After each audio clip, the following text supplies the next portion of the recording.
Good evening, wonderful people. Good evening, great minds. Hope we are doing well and we are meeting up with the purpose of the day.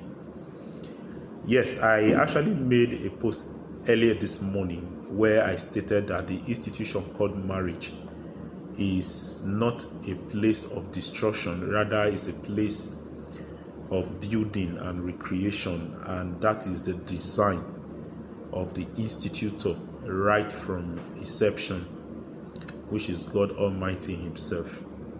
Recently, there have been news all over of marriages that are in a state of disorderliness. And this news is bringing panic to the hearts of young generation, which I belong to. And this has given me a lot of concern, and that is the reason why I am here with you this evening to tell you that the truth of the matter is that marriage is the best thing that can happen to any person as it concerns developing and advancing your journey here on earth. As an individual who is young, the expectation should be that at a certain time he or she should settle down and then start raising and building his or her own home. And it is only the gift of marriage that God has given to us that we can actually achieve this goal. Now, issues must surely come, but when they come, they are also fixable. That is why I'm here to let you know that there are standards that has been put in place by the institutor himself. As a man, the standard given to you immediately you get married to your wife is to love your wife as a husband. And then as a wife, the standard given to you as a woman who is now a wife to a husband is to respect your husband.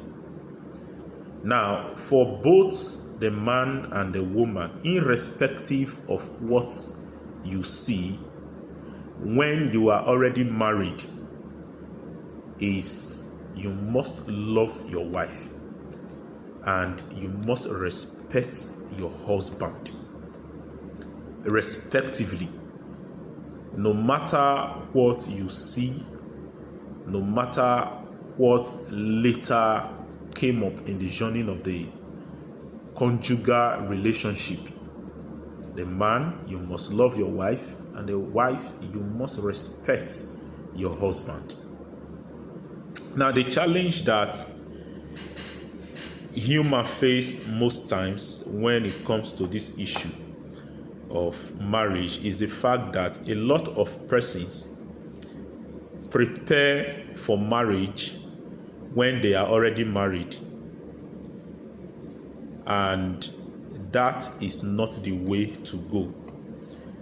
The best approach to it is that for both partners, a man and a woman, before you get into the journey, you must prepare for it. Simply put, you don't prepare for marriage when you are already married. You prepare for marriage before getting married. Yes. Now, issues may tend to come up which we cannot do away with because we are all humans. But when this issue comes up, because of the standard that has been put or ground for us, when properly followed, you discover that when any issue comes up, the issues become fixable. That is, when a man loves his wife irrespective of any weakness, and when a woman respects her husband irrespective of any weakness, you discover that when issue comes up, these issues becomes fixable. Okay? Now, another area again that is a challenge to the institution called marriage is the issue of faithfulness. Now, when a man is unfaithful or a woman is unfaithful to the conjugal vows, most times we discover that when issue comes up, especially that has to do with unfaithfulness to marital vows, these issues escalate and they become uncontrollable. That is why the Institute told us right from inception that we should be faithful to the conjugal vows, because most times a lot of persons do not have the inner capacity to bring to bear when it is necessary for them to do that. So to avoid these challenges that comes up most times in our marital journey is to actually prepare for it, that immediately I get married, it will be my wife alone, and of course it will be my husband alone. So for my generation, the young generation, please don't be pepped up with what is going on in the news. Your life is quite different from what other people are living. If our fathers and our mothers can be celebrating anniversaries of 30 years, 25 years, 40 years, 50 years, as the case may be, in marriage, you also can achieve that. So this is to let you know, this is to encourage you that marriage is enjoyable if you follow the standard. This is my words to you this wonderful evening.